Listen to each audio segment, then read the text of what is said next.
I do want to run a front bumper on this. If you look, what I have, this is the stock one that came off the Quadrunner, and it doesn't have provisions for, you know, an oil cooler or anything like that. It just has the straight bolt up. It also didn't have places to mount the bodywork that comes on the King Quad. If you look at the King Quad one, it has these little grommets here, or these little bosses here that are welded onto this this mount, which this one doesn't have, as well as it has the provisions for the oil cooler, and this has this really ugly winch on it. And let me show you a little fun welding project somebody had here. Look at that. Definitely done with a flux core wire welder, as some of the wire is still there, and the porosity of some of those welds, let me tell you, that's some quality right there. So I think I'm going to clean this one up because it also has the mounts for the skid plate, which the other one of them was broken off. And plus this one's all twisted. If you look at it, it's, every little part of it has been in a wreck or twisted or bashed up. This one is fairly straight. All right, so with the use of my trusty little plasma cutter, I was able to blast off this mangled mess. I don't think I'll be reusing this as my fair lead. I also had to bust out the old handheld portaband and saw off these from the front bumper. I also had to saw off and blast off the two that came out of the skid plate. So the skid plate's all set, and I got the bumper all cleaned up. So I was able to get my holes back. There was a bunch of weld in the hole, but luckily whoever welded it didn't know what they were doing, and there was basically zero penetration on the holes. I did hit it with a little bit of etching primer just to prevent it from rusting. Just a little bit of wave in there, just from having to grind out so much of the weld that I did go into a little bit of the base metal. This was the front grille off of my 300 over there, because I took it off for the winch. So I just put it on there to see if it would fit, and it does. I also had to plug weld a couple holes here that ended up going straight through. So I plug welded the top side and the back side. So that's all nice and straight. And I got this side all cleaned up as well. This side there was a little bit of a weirdness to the hole, but I was able to round it back out so it looks like a hole again. That gives you a good look at it. And this is with the King Quad front end all on. And as you can see, it runs well. I took it outside and ran it through the snow a little bit. If you guys want to hear it run, it is cold, but I haven't started it yet today. So we'll put that on, turn the key on, and if you ever want to hotwire one of these, you twist the two oranges together off the yellow, and you touch it to the yellow, and she should fire right up. There we go. There we go. There's no air, there's no connection to the air box. As you can hear, it revs right up.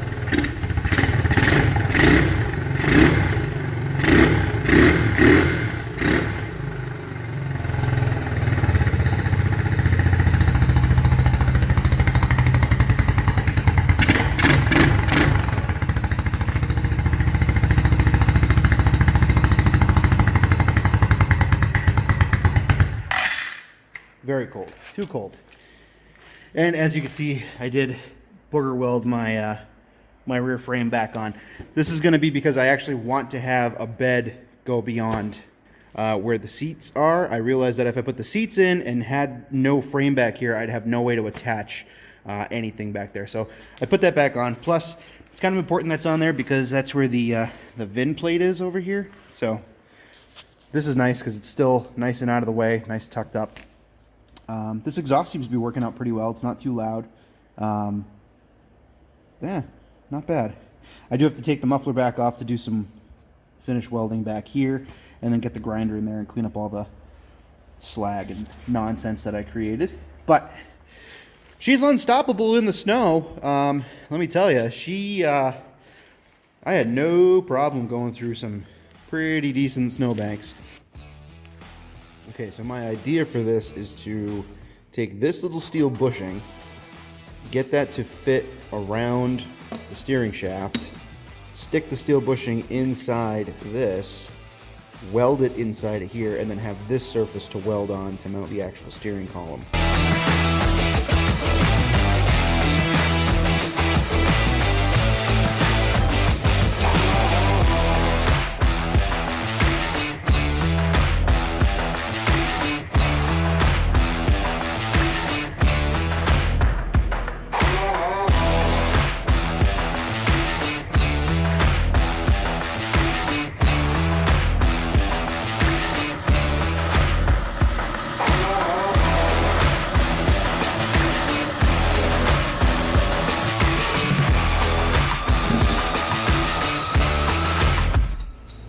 And mill another.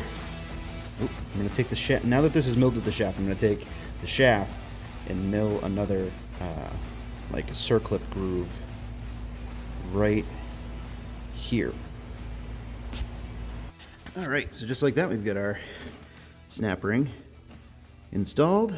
We can put our first washer on, our steering joint itself, our last washer, and then our last snap ring. Give me a second. All right, and the top one. So there's some slop in there. About yay much, but that's okay. I mean, we can always put another washer in here or something like that to take up the slack. Actually, I probably won't mind having the slop in this direction. It's just as long as there's no like lateral slop, which there's hardly any. So now we can go build our steering column and weld this in. We're also going to put a grease fitting in this as well.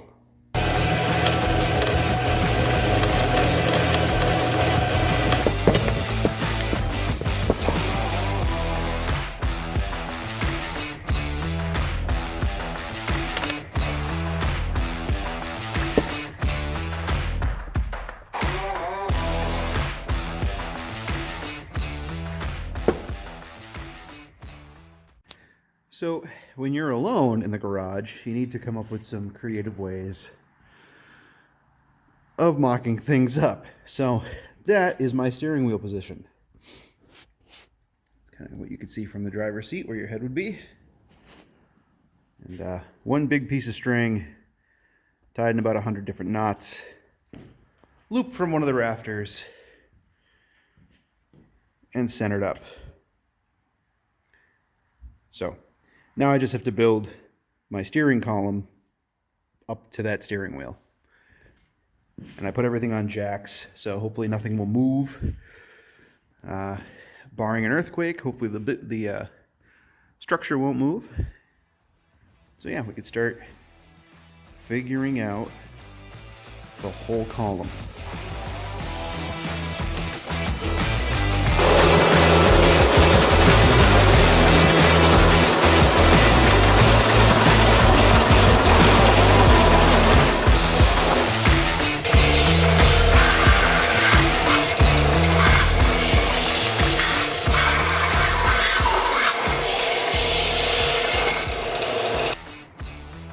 Okay, so this is pretty much where we left off in the last video.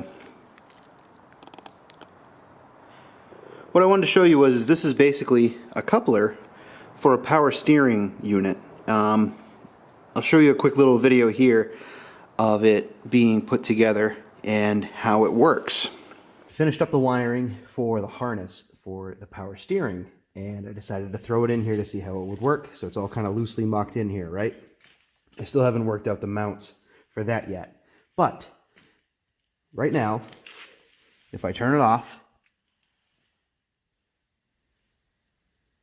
you hear it click off. I can't, there we go, now it's off. I cannot move the wheels. The wheels will turn, and it'll turn the shaft, but I cannot turn from here. I turn on the unit, clicks. 2 fingers.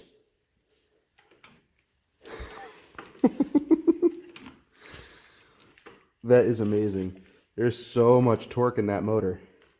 Barely any effort, and I can move the wheels. Granted, they are off the ground, but you saw how hard it is to turn that with it turned off. So power steering's a go. So since that video, I've installed these mounts here that kind of put the, let me see if I can zoom out a little. I've put these mounts here, and I've welded a cross brace in between those 2 mounts, so these are nice and rugged. So that way it doesn't allow the power steering unit to twist at all, so that mounts it in. It slips right into that coupler and bolts in and still pinches in. And then up here, it still utilizes, pardon the mess, it still utilizes one of these ATV joints at the top. So right there is the ATV, where the ATV joint is.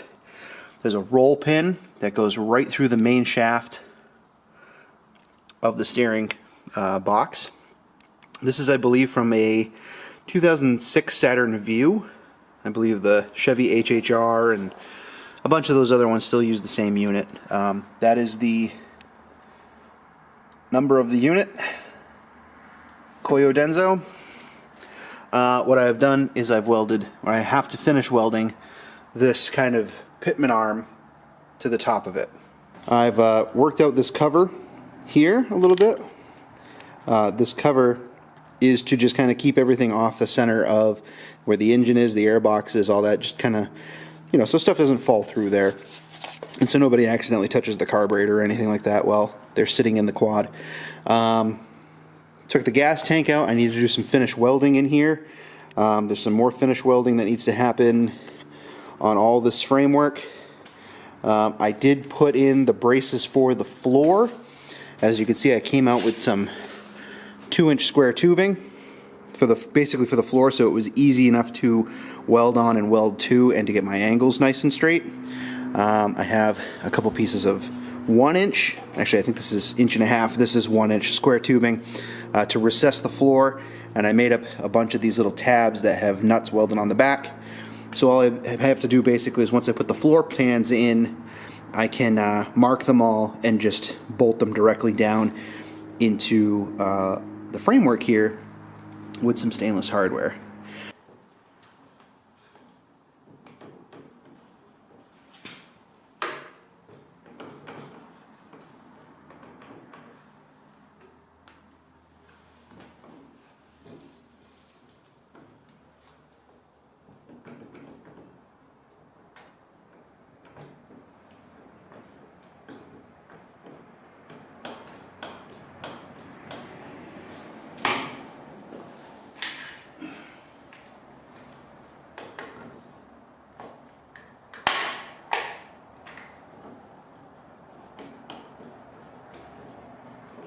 Alright, so that's pretty cool. That takes like 0 effort. Alright, so if I'm all the way to the right now, does that push it all the way out? Yes, it does. Power steering is for the win. Now we go back the other way. Make sure this doesn't move. It really doesn't want to overcome that. Oh yeah, easily. That easily hits full lock there.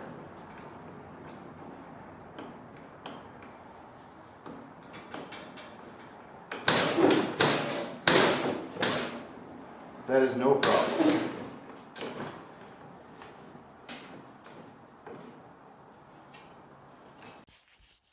So before we close out the end of the video, I wanted to give you guys the heads up on how it looks today.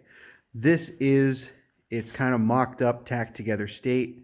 That's with the seats kind of in place, the steering in place, and the cage pretty much done. As you can see, I tried my best to make the cage nice and level.